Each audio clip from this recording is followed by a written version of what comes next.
Hello and welcome to Thrive's seminar on stress. I'm Dr. Andres Fonseca. I am a consultant psychiatrist, an honorary lecturer at UCL and University of Roehampton, and the CEO and co-founder of Thrive. I want to discuss what stress is and the price we pay for it.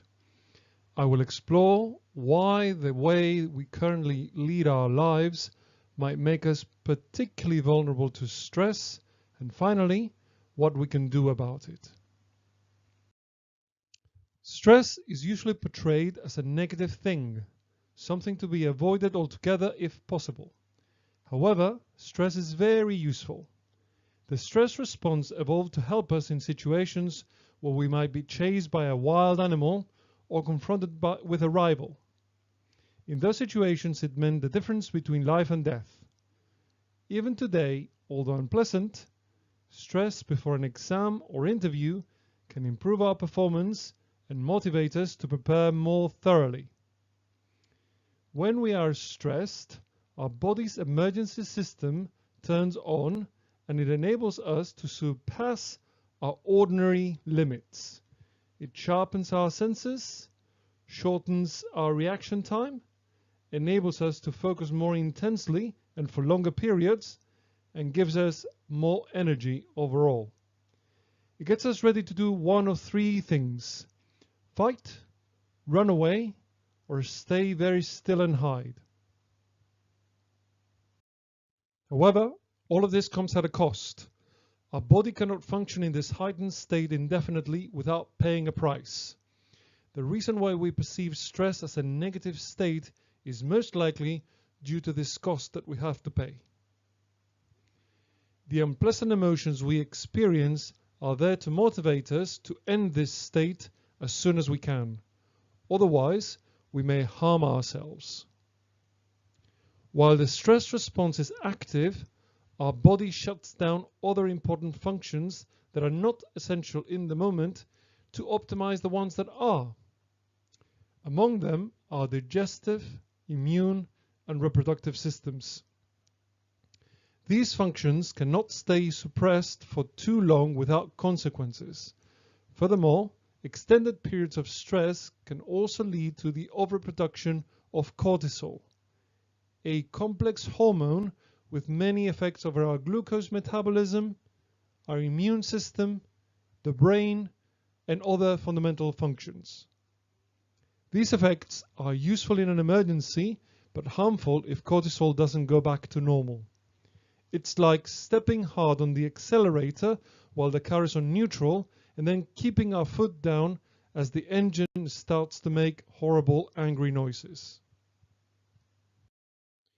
All in all, stress is a double-edged sword. Very useful under the right circumstances.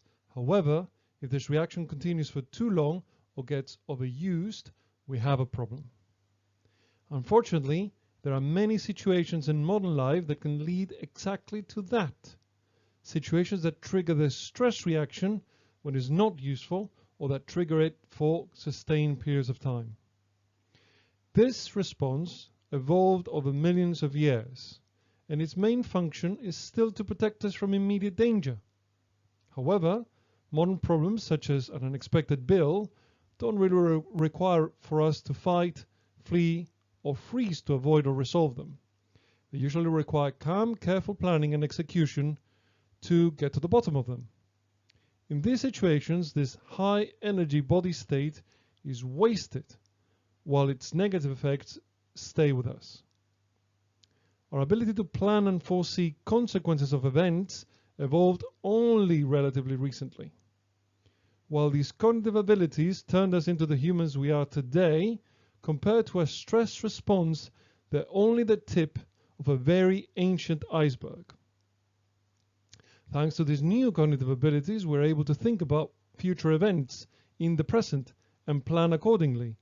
But having this ability to imagine possible futures is the very mechanism that will trigger an unnecessary stress response. We are responding to an imagined future, not to something that is actually happening in the moment.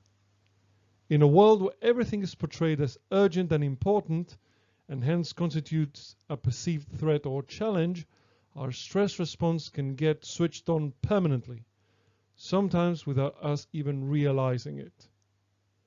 Many of us discover that we've been living in a constant state of stress when some major life event forces us to stop. However, as already mentioned, stress in our current society primarily depends on how we see things.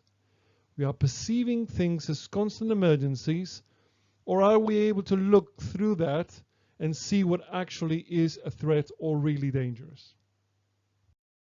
So, what can we do to cope with stress in the modern world? We can learn to regulate this response by actively training our body to react only when it is necessary. In other words, we can learn to consciously relax. We can also learn to direct our attention back to what is really happening around us and to control our reaction according to the requirements of the situation, instead of jumping into a high alert mode without even noticing. A lot of people come to the realization that they were putting themselves in high alert without needing to when they are confronted with a real emergency. Something that actually does benefit from the stress response. If you have to drive a family member to A&E in the middle of the night for fear of losing them, and you realize that you were having exactly the same response to an email from your boss, that tends to put things into perspective. So the key is to control our attention. There are several ways to learn this skill. One of the most effective is called applied relaxation, a program of training focused on managing the body reactions that come with stress. Also, there are various kinds of meditation practices and, of course, cognitive behavioral therapy. When practiced regularly, all of these techniques can teach you to direct your attention to where it needs to be. Eventually, this skill will enable you to react to stresses when it's truly useful to you. You can start by learning all of these techniques within the Thrive app. For more information, please see the notes on our website that accompany this seminar.